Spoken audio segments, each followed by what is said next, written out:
तो भाई जाबी अलोंसो। अच्छा, सबसे पहले भाई मेरी आंख में थोड़ा सा इन्फेक्शन हो रहा है, इसलिए थोड़ी ये आंख सूज गई है मेरी लेफ्ट वाली, तो मैं शेड्स पहन के बना रहा हूँ, कोई टशन में नहीं बैठा, ठीक है।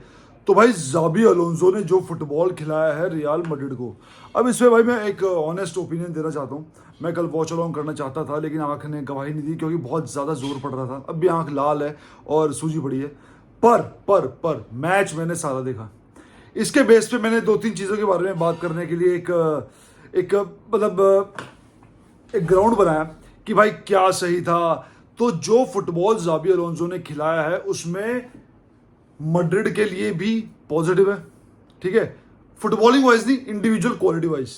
और सेम बारसा के लिए बहुत ही ज्यादा एक मोटिवेशन है जो जाबी अलोंसो फुटबॉल खिला रहा है। मुझे कहीं ना कहीं वाइब आ रही है कीके सेटियन की, जो उसने बारसा में आके खिलाया था कि passing passing passing passing passing और भाई अटैक के नाम पे गू। अब आप सबको पता है मैं एकदम अपनी ओपिनियन नहीं बनाता, ना ही मैं चाहता हूं कि मैं यहां पे बनाऊं, तो इसलिए जाबी अलोंसो को कम से कम 10 मैचेस के लिए मैं जज नहीं करूंगा, बिल्कुल भी जज नहीं करूंगा। 10 मैच के बाद जाके मैं देखूंगा कि हाँ, क्या ये फुटबॉल डेंजरस है, क्या बार्सिलोना को इससे डरना चाहिए, या ये फुटबॉल ऑर्डिनरी है कि हाँ चलो ठीक है यार चलने दो, ठीक है। तो कुछ भी उड़ने वाली बात नहीं है, थोड़ा सब्र रखते हैं, देखते हैं फुटबॉल, क्योंकि क्या पता आगे जाके इंप्रूव करे। लेकिन जाबी अलोंसो की मैं प्रेस कॉन्फ्रेंस देख रहा था, उसने दो तीन बातें कही कि भाई जो बंदा डिजर्व करता है वो खेलेगा। ऑफ कोर्स ये तो हर कोच बोलता है, लेकिन सबसे इंपॉर्टेंट पॉइंट मेरे को लगा जो मैंने कल ही मैंने डिस्कस किया था जाबी अलोंसो के बारे में, कि ये बंदा एक्सक्यूज ज्यादा दे रहा है, ये बंदा थोड़ी सी विक्टिम मेंटालिटी खेल रहा है। और स्टेटमेंट ये थी कि हमें ना ओसासुना जैसा प्री सीजन में खेल रही थी वैसा अब नहीं खेल रही। अबे ये कैसी स्टेटमेंट है भाई, ये कैसी स्टेटमेंट है कि ओसासुना जैसा प्री सीजन में खेल रही थी वो अब नहीं खेल रही, ठीक है, और हमें इसके लिए ट्रेन करना है। यहां तक ठीक था, यहां तक फिर भी ठीक था, हालांकि शुरू की लाइन थोड़ी सी अटपटी थी कि भाई जैसा खेल रही थी, लेकिन सबसे गंदा पॉइंट आ रहा है। इसने बोला कि हमें टाइम नहीं मिला ट्रेनिंग का। ट्रेनिंग का टाइम नहीं मिला क्या होता है? क्लब वर्ल्ड कप खेल के आए हो तुम, ठीक है, उससे ज्यादा तगड़ी ट्रेनिंग क्या लोगे?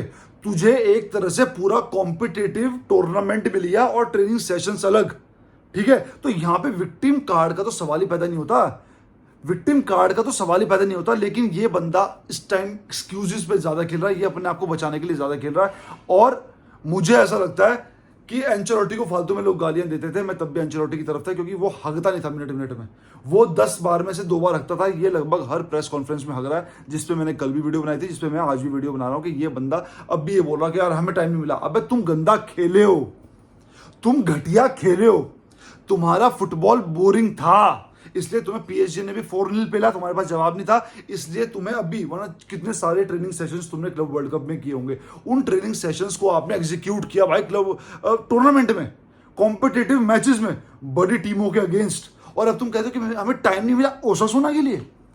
ये तुम्हारा एक्सक्यूज है कि हमें टाइम नहीं मिला ओसासुना के लिए। अपने होम पे मैड्रिड खेल रही थी, तुम ओसासुना के घर पे खेलने नहीं गए थे, हमें भी उन्होंने अपने घर पे पेला, लेकिन तुम ओसासुना के घर पे खेलने नहीं गए थे, वो तुम्हारे यहाँ पे खेलने आए थे। पहला मैच था, एक तरह से हॉस्टाइल एटमॉस्फेयर होना चाहिए था, लेकिन तुम्हारा फुटबॉल इतना घटिया, तुम्हारा फुटबॉल इतना बोरिंग। मैं बिल्कुल डीप घुसने की कोशिश कर रहा हूं, जो देखा मैंने वो टैक्टिकल 5-3-2 4-3-3, ये बकवास मुझसे नहीं होती भाई। तो इन्होंने क्या किया भाई, बिल्डअप था ही नहीं। शुरू के 20 मिनट में ये इतना ज्यादा सफोकेटेड फील करने लग गए थे मैड्रिड वाले कि भाई हॉयसन के बारे में बात करेंगे, सबसे तगड़ा बंदा पिच पे। लेकिन अभी गेम प्ले के बारे में बात करते हैं, उसके बाद बात करेंगे मैड्रिड को इस सीजन बचाने वाले बंदे हैं कौन। जैसे हम बारसा के बारे में बात करते हैं, खुली ओपिनियन भाई, हॉयसन ने लॉन्ग शूट मारा, क्या कमाल का लॉन्ग शूट था, क्या कमाल का लॉन्ग शूट था, उसको अभी एक्सप्लेन करूंगा। उसके बाद एक बंदा जो उनका नया बंदा है, यार मैं नाम ही भूल गया उसका यार, उसने कैरेरास जो भी नाम है उस बंदे का, उसने भी आके लॉन्ग शूट मारा, ठीक है। लगभग हर बंदा लॉन्ग शूट ट्राई कर रहा था, क्योंकि मैड्रिड अंदर घुस ही नहीं पा रही थी। मैड्रिड सैंटियागो बर्नाब्यू पे अपने घर में घुस नहीं पा रही है ओपोनेंट हाफ में, जो कि ओसासुना है। ये कोई बारसा, कोई बायर्न, ठीक है, या कोई ऐसी टीम नहीं थी एथलेटिको मैड्रिड जहां पे तुम्हें दिक्कत हो रही है। भाई तुम पहला गेम खेल रहे हो, प्लेयर्स सारे फ्रेश है, क्लब वर्ल्ड कप खेल के आए हुए, ऐसा कि बिना ट्रेनिंग के, मतलब क्लब वर्ल्ड कप पूरा होने के बाद बिना ट्रेनिंग के उतर गए क्या? ट्रेनिंग तो की होगी, मतलब वो ट्रेनिंग ओसासुना के लिए काफी नहीं है, मतलब एक्सक्यूजेज यार, एक्सक्यूजेज। पर अच्छी बात है हमारे लिए तो, अच्छा भाई, तो चलते रहो। अब लॉन्ग शूट्स मारे। उसके बाद मैं पूरा एक आधी स्ट्रीम देख रहा था, वहाँ बात कर रहे थे कि ओपन प्ले से मैड्रिड का सिर्फ 0.6 या 0.5 का XG ओपन प्ले से पेनल्टी का गोल आया, वो भी एक। लोग बोल रहे हैं कंट्रोवर्शियल पेनल्टी है कि यार उस बंदे के पैर, एम्बाप्पे ने उस बंदे के पैर पे पैर रख दिया। भाई फर्स्ट देखो ये हो सकता है, लेकिन हर फैसले पे हम सवाल नहीं उठा सकते। हाँ, जो बिल्कुल ही क्लियर बकचोदी होगी, जो क्लियर ही आपकी चोरी होगी, डकैती होगी, है ना, फुटबॉल की फील्ड पे, फुटबॉलिंग टर्म्स में, तो भाई उसके ऊपर सवाल उठाएंगे। लेकिन फर्स्ट जो एक नज़ारा था उसमें भाई वो मेरे को पेनल्टी ही लगी। ठीक है, पेनल्टी मिलनी भी चाहिए थी। स्टूपिड मेरे को तो उस बंदे में 3 नंबर जो उनका था, क्या नाम, ओसासुना, उसमें मेरे को अराहो दिखा यार। अननेसेसरी तुम्हारी टीम 0-0 कर रही है, मैड्रिड प्रेशर में है, मैड्रिड अंदर घुस नहीं पा रही, तुम काउंटर भी ठोक रहे हो, बाद में जाके शायद उनके हाथ पैर कांपते, तुम काउंटर पे गोल भी मार सकते थे, तुमने आते ही उल्टा सीधा टैकल मार दिया जहां पे उस टैकल की जरूरत थी नहीं। ये नहीं कि वो बंदा शॉट मारने वाला था, एम्बाप्पे शॉट मारने वाला था, वो राइट फ्लैंक के बिल्कुल हल्का सा अंदर था, वो वहां से सिर्फ क्रॉस डाल सकता था, इस बंदे ने श्योर शॉट पेनल्टी ही दे दी। तो ये होता है फर्क एक छोटी सोच का। कहीं ना कहीं उस बंदे में मेरे को अराहो दिखा, उसके बाद खीखी कर रहा है कि अरे यार ये नहीं है वो नहीं है, बिल्कुल पेनल्टी थी। और ओसासुना के बंदे ने भी, जो प्रेसिडेंट है, उसने यही बोला कि भाई मुझे उससे कोई शिकायत नहीं है, तो मुझे भी इतनी कोई खास शिकायत नहीं है, वो पेनल्टी थी जो मिलनी चाहिए थी। लेकिन जो मैड्रिड वाले बोलते हैं ना 80% फैन बेस कि अरे यार पेनल्टी पे जीत गए, मेसी पेनल्टी पे वर्ल्ड कप जीता है। भाई अपनी पेनल्टी उठा के देख लो, मतलब जायज पेनल्टी भी ना मारे, मतलब कल एम्बाप्पे ने पेनल्टी मारी तो मैं ये बोलूं अरे नहीं यार पेनल्टी गोल मारा। अब जब पेनल्टी वाले काम करेंगे तो पेनल्टी मिलेगी ना, तो ये डबल स्टैंडर्ड छोड़ दो, मजा नहीं आता। हेल्दी थोड़ा मैच्योरिटी लाओ यार, ये बचकानी चीज़ें चौथी में करते थे यार हम लोग।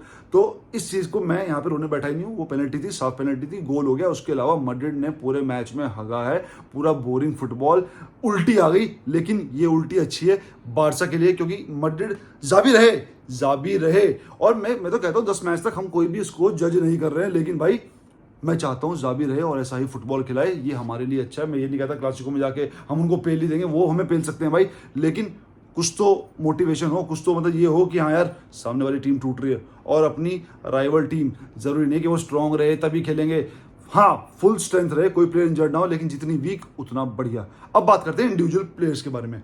भाई अगर आप इस टीम से एम्बाप्पे और हॉयसन को हटा दो, एम्बाप्पे और हॉयसन, मैड्रिड कुछ भी नहीं है।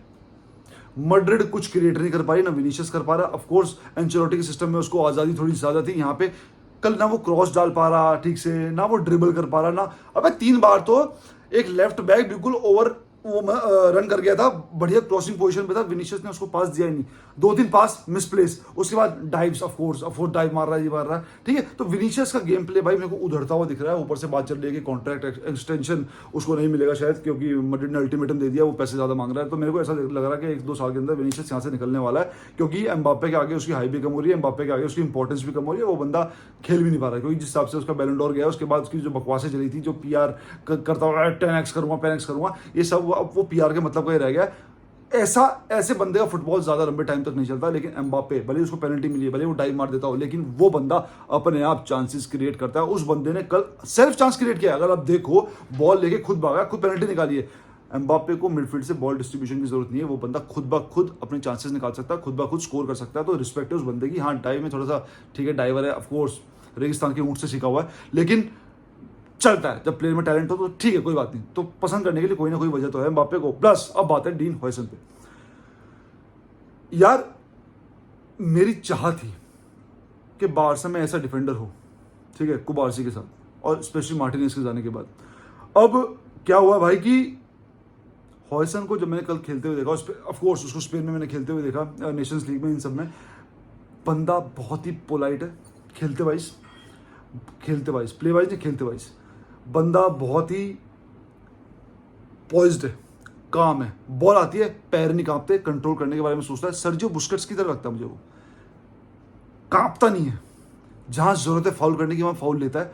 बॉल प्रोग्रेशन बहुत जबरदस्त है, ऑलवेज बॉल प्रोग्रेस करता है। मैड्रिड बहुत ब्लेस्ड है, ऐसा डिफेंडर बारसा डिजर्व करती है, क्योंकि यार मैं चाहता हूं बेस्ट प्लेयर हमारी टीम में खेलें, और कुबारसी के साथ अगर हॉयसन की एक पार्टनरशिप होती तो क्या ही जबरदस्त बात हो जाती।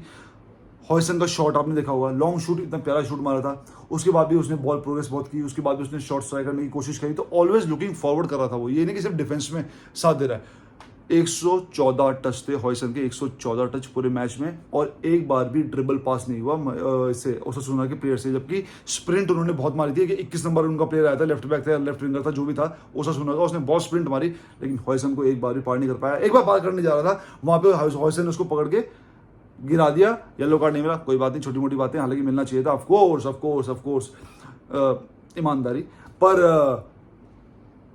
बेहतरीन प्लेयर। आई विश ऐसा प्लेयर हमारे पास होता, और मैड्रिड बहुत ब्लेस्ड है कि अगले बहुत साल उसके पास हैं, और मैं चाहता हूँ भगवान से और देवता अब्बा से प्रार्थना है कि बंदा इंजर्ड ना हो, और भगवान देवता अब्बा इसको लंबा करियर दें और ये बंदा चलता रहे, तो यही भगवान देवता अब्बा से प्रार्थना है। इसके अलावा भाई, अगर आप पूरे गेम प्ले की हमने डिस्कस कर लिया है, विनीशियस का हमने डिस्कस कर लिया है, और बेलिंगम है नहीं, ऑफ कोर्स बॉल चली नहीं पूरे मैच में, ऐसा लग रहा था कि बस डिफेंड टू अटैक चल रही है, मिडफील्ड मैड्रिड की गायब थी, तो ये अच्छी बात है अपने लिए, ये मेरी ओपिनियन है। हाँ, 10 मैच के लिए हम उसको टाइम दे सकते हैं, ज़ाबी अलोंसो को, हम कौन होते टाइम देने वाले, लेकिन 10 मैच के लिए हम उसको जज करते हैं। मैं तो चाहता हूँ वो रुके और ये फुटबॉल खिलाए ताकि हमारे लिए आसान हो। मिलते हैं अगली वीडियो में, तब तक के लिए विश कल बारसा।